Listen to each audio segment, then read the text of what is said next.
দুপুর 12টায় আল্লাহ তাআলারই একটি খাস নাম 7 বার আপনি পড়বেন।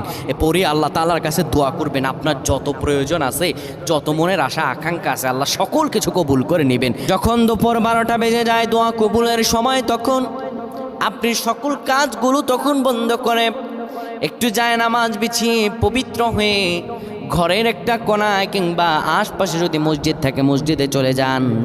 ক্যাবলামুখী হয়ে বসে পড়েন। ক্যাবলামুখী হয়ে বসে সুন্দরভাবে প্রথমে 10 বার দুরূদ শরীফ পড়েন, 3 বার সূরা ইখলাস পড়েন, 2 বার সূরাতুল ফালাক, 1 বার সূরা নাস পড়েন। এরপরে আপনি আল্লাহ তাআলার এই খাস নামটা ধরে পড়েন, আর রহমান আর রহমান আর রহমান 7 বার পরে এরপরে আবার দুরূদ পড়ে দোয়া করেন।